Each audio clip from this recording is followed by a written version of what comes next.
Dream in progress. ಚೆನ್ನಾಗಿದೆ ಅಲ್ಲ ಹೆಸರು, ಡ್ರೀಮ್ ಇನ್ ಪ್ರೋಗ್ರೆಸ್. ಅಂದರೆ ಕನಸು ನಡೀತಾ ಇದೆ, ಇನ್ನೂ ಪ್ರೋಗ್ರೆಸ್ಸಲ್ಲಿದೆ, ಇನ್ನೂ ನನಸಾಗಿಲ್ಲ ಅಂತ. ಕರೆಕ್ಟ್. ಸೊ ಇವತ್ತು ಹೊಸ ಥರ ಸ್ಟಾರ್ಟ್ ಮಾಡ್ತಿದ್ದೀನಿ, ಕರೆಕ್ಟ್ ಅಲ್ವಾ? ಬೇರೆ ಥರ ವೀಡಿಯೋ ಸ್ಟಾರ್ಟ್ ಆಗ್ತಿದೆ. ಸೊ ಯಾಕೆ ಅಂತ ಹೇಳ್ತೀನಿ. ಸೊ ಫಸ್ಟು ನಿಮ್ಮೆಲ್ರಿಗೂ ಒಂದು ಕ್ವಶನ್ ಏನು ಅಂದರೆ, ನಿಮ್ಮೆಲ್ಲರ ಲೈಫಲ್ಲೂ ಏನಾದರೂ ಒಂದು ಸ್ಟ್ರಗಲ್ ಇದೆ ಅಲ್ವಾ, ಏನಾದರೂ ಒಂದು ಸ್ಯಾಡ್ನೆಸ್ ಇದೆ ಅಲ್ವಾ, ಅಥವಾ ಏನಾದರೂ ಒಂದು ಮೋಟಿವೇಶನ್ ಕೂಡ ಇದೆ ಅಲ್ವಾ. ಸೊ ಅದಕ್ಕೋಸ್ಕರ ಇವತ್ತಿಂದ ಒಂದು ಹೊಸ ಸೀರೀಸ್ ಸ್ಟಾರ್ಟ್ ಮಾಡೋಣ. ಏನು ಅಂದರೆ, ಈ 90 ಡೇಸ್ ಚಾಲೆಂಜಲ್ಲಿ ನಮ್ಮ ಹತ್ರ ಟೋಟಲ್ 13 ಸಂಡೇಸ್ ಇದೆ, ಕರೆಕ್ಟಾ? ಬಟ್ ಆ 13 ಸಂಡೇಸಲ್ಲಿ ಒಂದು ಸಂಡೇ ಮುಗ್ದೋಗಿದೆ, ಲಾಸ್ಟ್ ಸಂಡೇ, ಓಕೆನಾ? ಸೊ ಈ 13 ಸಂಡೇಸಲ್ಲಿ ಒಂದು ಸಂಡೇ ತೆಗಿಯೋಣ. ಇವಾಗ 12 ಸಂಡೇ ಉಳೀತು. ಈ 12 ಸಂಡೇ ಏನು ಮಾಡೋಣ ಅಂದರೆ, ನಾನು ನಿಮ್ಮ ಸ್ಟೋರಿನ ಕೇಳ್ತೀನಿ, ಅದನ್ನು ನಾನು ನನ್ನ ಚಾನಲಲ್ಲಿ ಪೋಸ್ಟ್ ಮಾಡ್ತೀನಿ. ಸೊ ನಿಮ್ಮ ಸ್ಟ್ರಗಲಿಂಗ್ ಪೀರಿಯಡ್ ಟೈಮು, ಅಥವಾ ನಿಮ್ಮ ಸ್ಯಾಡ್ ಸ್ಟೋರಿ, ಇಲ್ಲ ನಿಮ್ಮ ಲೈಫಲ್ಲಿ ನೀವು ಪಟ್ಟಿರೋವಂಥ ಒಂದು ದೊಡ್ಡ ಕಷ್ಟ, ಈ ಥರ ಸಿಚುವೇಶನ್ ಯಾರಿಗೂ ಬಂದಿಲ್ಲ, ನಾನು ತುಂಬ ಕಷ್ಟದಿಂದ ಸ್ಟಿಲ್ ನಾನು ಕೂತ್ಕೊಂಡು ನನ್ನ ಡ್ರೀಮ್ಗೋಸ್ಕರ ಪ್ರೋಗ್ರೆಸ್ ನಡೆಸ್ತಿದ್ದೀನಿ. ಸೊ ಈ ಥರ ಎಲ್ಲರ ಹತ್ರನೂ ಒಂದೊಂದು ಸ್ಯಾಡ್ ಸ್ಟೋರಿ ಇದೆ, ಕರೆಕ್ಟ್ ಅಲ್ವಾ? ನೀವೆಲ್ಲರೂ ಒಂದಲ್ಲ ಒಂದು ಮೂಮೆಂಟ್ ಆಫ್ ಟೈಮಲ್ಲಿ ಒಂದು ಸಿಚುವೇಶನ್ಗೆ ಒಳಗಾಗಿರ್ತೀರ, ತುಂಬ ಕಷ್ಟಪಟ್ಟಿರ್ತೀರ, ಕುಗ್ಗಿರ್ತೀರ, ಇದನ್ನೆಲ್ಲ ಬಿಟ್ಟು ಲೈಫ್ನ ಎಂಡ್ ಮಾಡೋಣ ಅನ್ನೋ ಥರನೂ ಯೋಚನೆ ಮಾಡಿರ್ಬೋದು, ಅಥವಾ ಸಾಕು ಸ್ಟಾಪ್ ಮಾಡೋಣ, ಇನ್ನು ಓದೋದು ಬೇಡ ಅನ್ನೋದು ಯೋಚನೆ ಮಾಡಿರ್ಬೋದು, ಒಂದು ಪಾಯಿಂಟ್ ಆಫ್ ಟೈಮಲ್ಲಿ ಗಿವ್ ಅಪ್ ಮಾಡೋಣ ಅನ್ನೋದು ಯೋಚನೆ ಮಾಡಿರ್ಬೋದು, ಕರೆಕ್ಟ್ ಅಲ್ವಾ? ಸೊ ಅದಕ್ಕೆ ನಾನು ಇದೊಂದು ಹೆಸರು ಕೊಟ್ಟಿದ್ದೀನಿ, ಡ್ರೀಮ್ ಇನ್ ಪ್ರೋಗ್ರೆಸ್ ಅಂತ. ನಮಗೆ ಓದೋದೊಂದೇ ಮುಖ್ಯ ಅಲ್ಲ, ನಾವು ಬರೀ ನಮ್ಮ ಗುರಿ ಹತ್ರ ಓಡ್ತಾನೇ ಇದ್ದೀವಿ. ಎಷ್ಟು ಓಡ್ತೀರಾ? ಸಾಕಲ್ಲ, ಓಡಿ ಎಲ್ಲಿಗೆ ಹೋಗಿ ಸೇರ್ತೀರಾ, ಕರೆಕ್ಟ್ ಅಲ್ವಾ? ಸೊ ಸಾಕು ಓಡೋದ್ರ ಜೊತೆ ಒಂದು ಸ್ವಲ್ಪ ನಿಮ್ಮ ಸ್ಟೋರಿಗಳನ್ನ ಕೇಳೋಣ. ನನ್ನ ಸ್ಟೋರಿನ ನಾನು ಶೇರ್ ಮಾಡ್ಕೊತೀನಿ. ಸುಮ್ಮನೆ ಹೆಸ್ರಿಗೆ ಮಾತ್ರ ಯೂಟ್ಯೂಬ್ ಫ್ಯಾಮಿಲಿ ಅಂದರೆ ಸಾಕಾಗಲ್ಲ ಅಲ್ವಾ? ನಿಮ್ಮ ಬಗ್ಗೆ ನಾ ತಿಳ್ಕೊಬೇಕು, ನನ್ನ ಬಗ್ಗೆ ನೀವು ತಿಳ್ಕೊಬೇಕು, ನಿಮ್ಮ ಸ್ಟ್ರಗಲ್ ಪೀರಿಯಡ್ ಎಲ್ರಿಗೂ ಗೊತ್ತಾಗಬೇಕು, ನೀವೆಷ್ಟು ಸ್ಟ್ರಗಲ್ ಮಾಡಿದ್ದೀರಾ. ನಿಮ್ಮ ಥರನೇ ತುಂಬ ಜನ ಸ್ಟೂಡೆಂಟ್ಸ್ಗಳು ಇರ್ತಾರೆ. ಮೇ ಬಿ ನಾ ಕೂಡ ಅದರಲ್ಲೊಬ್ಳಾಗಿರ್ಬೋದು. ನಿಮ್ಮ ಸ್ಟೋರಿ ನಾ ಕೇಳಿದಾಗ ನಮ್ಮದೆಲ್ಲ ಏನಿದೆ ಸ್ಟೋರಿ, ಇದೆಲ್ಲ ಒಂದು ಸ್ಟ್ರಗಲ್ಲ ಅಂತ ನಮಗೆ ಅನ್ನಿಸ್ಬೋದು. ಇಲ್ಲ ನೀವು ಬೇರೆಯವ್ರ ಸ್ಟೋರಿ ಕೇಳಿದಾಗ ನಿಮಗೆ ಆ ಥರ ಫೀಲ್ ಆಗ್ಬೋದು. ಸೊ ಅದಕ್ಕೆ ಇದೊಂದು ಸಣ್ಣದೊಂದು ಶಾರ್ಟ್ 12 ಡೇಸ್ ಸೀರೀಸ್ ಮಾಡೋಣ. ಒಂದು ವೇಳೆ ಇದು ಸಕ್ಸಸ್ ಆದರೆ, ಚೆನ್ನಾಗಿ ಪ್ರೋಗ್ರೆಸ್ ಆದರೆ ಇದನ್ನು ಕಂಟಿನ್ಯೂ ಮಾಡೋಣ. ಬಟ್ ಸದ್ಯಕ್ಕೆ 12 ಡೇಸ್ ಮಾಡೋಣ. ಪ್ರತಿ ಸಂಡೇ ಒಂದೊಂದು ವಿಡಿಯೋ ಬರುತ್ತೆ, ಪ್ರತಿ ಸಂಡೇ ಒಂದು ವಿಡಿಯೋ ಬರುತ್ತೆ ನಿಮಗೋಸ್ಕರ. ಪಾಡ್ಕಾಸ್ಟ್ ಥರ ಮಾಡೋಣ. ಏನು ಅಂದರೆ, ಬಟ್ 1 to 1 ಇರೋಲ್ಲ. ಇಟ್ಸ್ ನಥಿಂಗ್ ಬಟ್ ನಂಗೆ ಗೊತ್ತು, ನಿಮ್ಮಲ್ಲಿ ಆಲ್ಮೋಸ್ಟ್ ಎಲ್ರಿಗೂ ನಿಮ್ಮ ಕಷ್ಟ ಸ್ಟೋರಿಗಳನ್ನ ಹೇಳ್ಕೊಳ್ಳೋಕ್ಕೆ, ಬೇರೆಯವ್ರ ಹತ್ರ ಶೇರ್ ಮಾಡೋದಕ್ಕೆ ಇಷ್ಟ ಇರಲ್ಲ. ಸೊ ಅದಕ್ಕೆ ನೀವೇನು ಮಾಡಿ ಅಂದರೆ, ನೀವು ನನ್ನ ಪರ್ಸ್ನಲ್ಲಾಗಿ ಕಾಂಟ್ಯಾಕ್ಟ್ ಮಾಡಿ ನಿಮ್ಮ ಸ್ಟೋರಿನ ನನಗೆ ಒಂದು ವಾಯ್ಸ್ ರೆಕಾರ್ಡ್ ಮೂಲಕ ಶೇರ್ ಮಾಡ್ಕೊಳ್ಳಿ. ಬಟ್ ತುಂಬ ಲಾಂಗ್ ಬೇಡ, ಒಂದು ಶಾರ್ಟ್ ಸ್ಟೋರಿ ಥರ ನಿಮ್ದೇನು ಸ್ಟೋರಿ ಇದೆಯೋ ಅದನ್ನು ನೀವು ನನ್ನ ಜೊತೆ ಶೇರ್ ಮಾಡ್ಕೊಳ್ಳಿ. ಒಂದು ವಾಯ್ಸ್ ರೆಕಾರ್ಡ್, ಮೆಸೇಜ್ ಬೇಡ, ಒಂದು ವಾಯ್ಸ್ ರೆಕಾರ್ಡಲ್ಲಿ ನಿಮಗೆ ನಿಮ್ಮ ಹೆಸರು ಹೇಳೋಕ್ಕೆ ಇಷ್ಟ ಇಲ್ಲ, ಅಥವಾ ನಿಮ್ಮ ಡೀಟೇಲ್ಸ್ ಹೇಳೋಕ್ಕೆ ಇಷ್ಟ ಇಲ್ಲ, ಇಟ್ಸ್ ಓಕೆ. ನೀವು ಜಸ್ಟ್ ರ್ಯಾಂಡಮ್ ಆಗಿ ನಿಮ್ಮ ಸ್ಟೋರಿನ ನೀವು ನನ್ನ ಜೊತೆ ಶೇರ್ ಮಾಡ್ಕೊಳ್ಳಿ. ಆ ನಿಮ್ಮ ಸ್ಟೋರಿನ ನಾನು ಎಲ್ಲರ ಜೊತೆ ಶೇರ್ ಮಾಡ್ಕೊಂಡು, ಡೋಂಟ್ ವರಿ, ನಾ ಎಲ್ಲೂ ಕೂಡ ನಿಮ್ಮ ಐಡೆಂಟಿಟಿ ಆಗಲಿ, ನಿಮ್ಮ ಪ್ಲೇಸ್ ಆಗಲಿ, ಅಥವಾ ನಿಮ್ಮ ಬಗ್ಗೆ ಆಗಲಿ ನಾ ಎಲ್ಲೂ ಶೇರ್ ಮಾಡಲ್ಲ.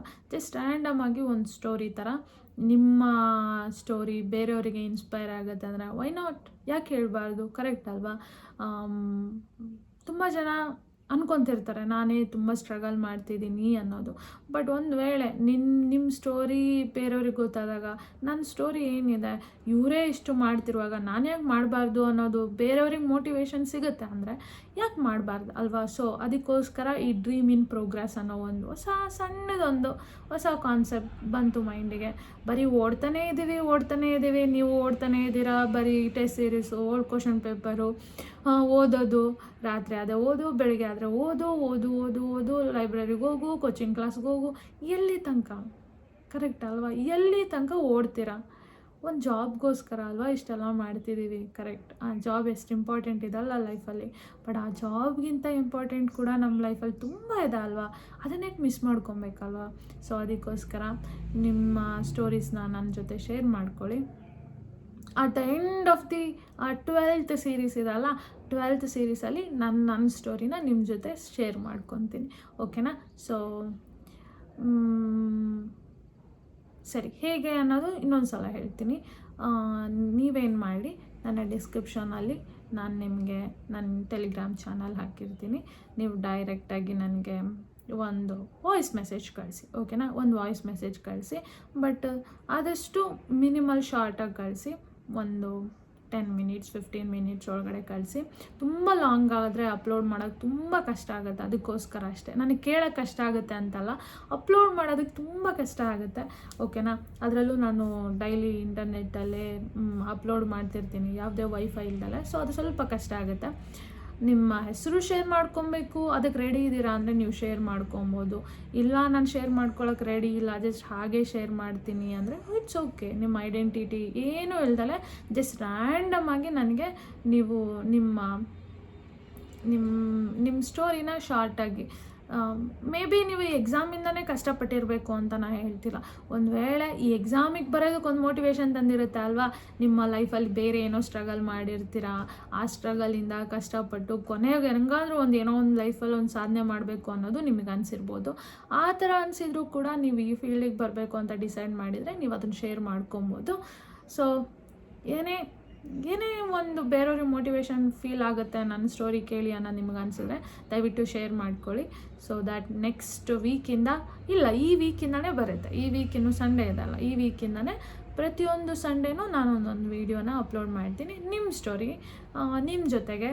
ಬಟ್ ನಾನಿರ್ತೀನಿ, ಶೇರ್ ಮಾಡೋಣ, ಎಲ್ಲರೂ ತಿಳ್ಕೊಳ್ಳಿ, ಕರೆಕ್ಟ್ ಅಲ್ಲ. ಲೈಫ್ ಹೇಗಿರುತ್ತೆ ಅನ್ನೋದು ಎಲ್ರಿಗೂ ಗೊತ್ತಾಗಲಿ, ನಿಮ್ದು ಸ್ಟ್ರಗಲಿಂಗ್ ಡೇಸ್ ಎಲ್ಲನೂ. ಸೊ ಡ್ರೀಮ್ ಇನ್ ಪ್ರೋಗ್ರೆಸ್ ಒಂದು ಹೊಸ ಕಾನ್ಸೆಪ್ಟ್, ಹೊಸ ಸೀರೀಸ್ ಜೊತೆ. ಸೊ ದ್ಯಾಟ್ ನಿಮಗೂ ಬರೀ ಓದೋದು ಬಿಟ್ಟು ಒಂದು ಸ್ವಲ್ಪ ಮೋಟಿವೇಶನ್ ಸಿಗಲಿ, ಸ್ವಲ್ಪ ಎಲ್ರ ಬಗ್ಗೆನೂ ತಿಳ್ಕೊಳ್ಳಿ ಅನ್ನೋದ್ರ ಬಗ್ಗೆ ಇದಷ್ಟೇ. ಎಲ್ರಿಗೂ ಒಂದು ಆಸೆ ಕೂಡ ಇರುತ್ತೆ ಅಲ್ವಾ, ನನ್ನ ಕಷ್ಟ ಯಾರು ಕೇಳ್ತಾರೆ, ಯಾರಾದರೂ ಒಬ್ಬರು ನನ್ನ ಕಷ್ಟ ಕೇಳಬಾರ್ದು ಅನ್ನೋದು. ಅಫ್ಕೋರ್ಸ್ ನಿಮ್ಮಲ್ಲಿ ತುಂಬ ಜನ ಫೀಲ್ ಮಾಡಿರ್ತೀರ, ಎಷ್ಟೋ ಜನ ಲೋನ್ಲಿನೆಸ್ ಫೀಲ್ ಆಗಿರ್ಬೋದು, ಒಂಟಿ ಆಗಿರ್ಬೋದು, ನಿಮ್ಮ ಕಷ್ಟಗಳನ್ನ ಕೇಳೋದಕ್ಕೆ ಯಾರೂ ಇಲ್ದಲೇನೂ ಕೂಡ ಫೀಲ್ ಪಟ್ಟಿರ್ಬೋದು ನೀವು. ಇಲ್ಲ ಗಂಡು ಮಕ್ಕಳಾಗಿ ಅದೊಂದು ಇರುತ್ತಲ್ಲ, ಗಂಡು ಹುಡುಗ ಆದರೆ ಯಾರ ಹತ್ರನೂ ಶೇರ್ ಮಾಡಬಾರ್ದು, ಎಲ್ಲನೂ ನಮ್ಮ ಹತ್ರನೇ ಇಟ್ಕೊಬೇಕು, ನಾವು ಗಂಡು ಹುಡುಗರು, ಅದೆಲ್ಲ ಏನಿಲ್ಲ. ಇವಾಗ ನಾ ಇದ್ದೀನಿ, ನನ್ನ ಕಿವಿ ಇದೆ ಕೇಳಿಸ್ಕೊಳ್ಳೋಕ್ಕೆ, ಅಥವಾ ನಮ್ಮ ಇಡೀ ಯೂಟ್ಯೂಬ್ ಫ್ಯಾಮಿಲಿ ಇದೆ, ಇಡೀ ಪ್ರಪಂಚ ನಮ್ಮ ಎದುರುಗಡೆ ಕುತ್ಕೊಂಡು ಕೇಳಿಸ್ಕೊಳ್ಳುತ್ತೆ. ನೀವಿವಾಗ ನಿಮ್ಮ ಮನಸ್ಸಿಗೆ ಏನು ಅನಿಸುತ್ತೋ ಪ್ರಶಾಂತವಾಗಿ ಕೂತ್ಕೊಂಡು ಯೋಚನೆ ಮಾಡಿ ಶೇರ್ ಮಾಡಿ, ಸರಿನಾ. ನಾನು ಕಾಯ್ತಾ ಇರ್ತೀನಿ ನೀವೆಲ್ಲರೂ ರೆಸ್ಪಾನ್ಸ್ಗೂ. ಆಲ್ರೆಡಿ ಹೇಳಿರೋ ಥರ ನಿಮ್ಮ ಐಡೆಂಟಿಟಿ, ನಿಮ್ಮ ಪರ್ಸ್ನಲ್ ಡೀಟೇಲ್ಸ್ ನಾನು ಎಲ್ಲೂ ಮಿಸ್ ಮಾಡಲ್ಲ, ಅದಕ್ಕೆ ನಾ ಗ್ಯಾರಂಟಿ. ನನ್ನ ನಂಬಿ ನೀವು ಶೇರ್ ಮಾಡ್ಬೋದು. ನಿಮ್ಮ ಐಡೆಂಟಿಟಿ ಆಗಲಿ, ನಿಮ್ಮ ಬಗ್ಗೆ ಆಗಲಿ ನಾನು ಎಲ್ಲೂ ಶೇರ್ ಮಾಡಲ್ಲ. ಜಸ್ಟ್ ನೀವು ಏನು ಹೇಳಿರ್ತೀರೋ ಆ ಆಡಿಯೋ ಮಾತ್ರ ನಾನು ಶೇರ್ ಮಾಡ್ಕೊತೀನಿ. ಇನ್ನೊಂದು, ನಿಮ್ಮ ಆಡಿಯೋನ ನಾನು ಶೇರ್ ಮಾಡ್ತೀನಿ ವೀಡಿಯೋದಲ್ಲಿ, ಬಟ್ ನಿಮ್ಮ ಡೀಟೇಲ್ಸ್ಗಳನ್ನ ನೀವು ನನಗೆ ಹೇಳಬೇಕು ಅನ್ಸಿದ್ರೆ ಹೇಳಿ, ಅದೆಲ್ರಿಗೂ ಗೊತ್ತಾಗಲಿ ಅನ್ನೋದು ನಿಮ್ಮ ಮೈಂಡಲ್ಲಿ ಇದ್ದರೆ ಓಕೆನೇ, ಇಟ್ಸ್ ಓಕೆ. ಬಟ್ ಇಲ್ಲ ನಾನು ಬರೀ ಸ್ಟೋರಿ ಮಾತ್ರ ಹೇಳ್ತೀನಿ, ಬಟ್ ಇನ್ನೊಂದು ನೆನಪಿರಲಿ, ಇನ್ನೊಂದು ಸಲ ಹೇಳ್ತೀನಿ, ನಿಮ್ಮ ವಾಯ್ಸ್ನ ನಾನು ಶೇರ್ ಮಾಡ್ತೀನಿ, ನೀವು ಕಳಿಸಿರೋ ವಾಯ್ಸ್ನ ನಾನು ಶೇರ್ ಮಾಡ್ತೀನಿ, ಓಕೆನಾ. ನಿಮ್ಮ ಸ್ಟೋರಿನ ನಾನು ಶೇರ್ ಮಾಡ್ತೀನಿ ಲೈವಾಗಿ, ನಾನು ಕೇಳಿಸ್ಕೊಂಡು ಎಲ್ರಿಗೂ ಕೇಳೋ ಥರ ನಾನು ಮಾಡ್ತೀನಿ. ಅದನ್ನು ಶೇರ್ ಮಾಡಿ. ಹೆಸರು ಹೇಳೋಕ್ಕೆ ಇಷ್ಟ ಇಲ್ಲಂದರೆ ಪರವಾಗಿಲ್ಲ, ಹೆಸರು ಹೇಳೋದು ಬೇಡ, ನಿಮ್ಮ ಊರು ಹೇಳೋದು ಬೇಡ, ಓಕೆ, ಹೇಳೋದು ಬೇಡ, ಬರೀ ನಿಮ್ಮ ಸ್ಟೋರಿ ಹೇಳ್ತೀನಿ, ಓಕೆ, ಪರವಾಗಿಲ್ಲ, ಸರಿನಾ. ಕಾಯ್ತಾ ಇರ್ತೀನಿ. ನಿಮಗೆಲ್ಲರಿಗೂ ಅನಿಸಿದ್ರೆ ಶೇರ್ ಮಾಡಬೇಕು, ಇಲ್ಲ ಯಾರಾದರೂ ಒಬ್ಬರು ನಮ್ಮ ಕಷ್ಟ ಕೇಳಬೇಕು ಅನಿಸಿದ್ರೆ ನನ್ನ ಹತ್ರ ಶೇರ್ ಮಾಡ್ಕೊಬೋದು. ಟೆಲಿಗ್ರಾಮಲ್ಲಿ ಡೈರೆಕ್ಟಾಗಿ ನಾನು ಲಿಂಕ್ ಕೊಟ್ಟಿರ್ತೀನಿ, ಹೇಳಿರೋ ಥರ ಆರಾಮ್ಸೆ ಶೇರ್ ಮಾಡಿ. ನಾವೆಲ್ಲರೂ ಇದ್ದೀವಿ ನಿಮ್ಮ ಜೊತೆ ಅನ್ನೋದು ನೆನಪಿರಲಿ. ಸೊ ಮತ್ತು ನೆಕ್ಸ್ಟ್ ವೀಡಿಯೋದಲ್ಲಿ ಮತ್ತೆ ಭೇಟಿ ಆಗೋಣ ನೆಕ್ಸ್ಟ್ ಸಂಡೇ. ಇದೇ ಥರ ಒಂದು ಮೇ ಬಿ ಈ ಸಂಡೇ, ಬರೋ ಸಂಡೇ ಒಂದು ಯಾವುದೋ ಸ್ಟೋರಿ ಇಟ್ಕೊಂಬರ್ಬೋದೇನೋ. ಬಟ್ ನೀವು ಯಾರೂ ಹಾಕಿಲ್ಲ ಅಂದರೆ ಇದೆಲ್ಲ ಫ್ಲಾಪ್ ಆಗುತ್ತೆ ಅಷ್ಟೇ, ಇಟ್ಸ್ ಓಕೆ, ಪರವಾಗಿಲ್ಲ. ಸೊ ನಾನು ಕಾಯ್ತಾ ಇರ್ತೀನಿ. ಸೊ ನೆಕ್ಸ್ಟ್ ವೀಡಿಯೋ ತನಕ ಬಾಯ್, ಲವ್ ಯು ಆಲ್, ಬಾಯ್.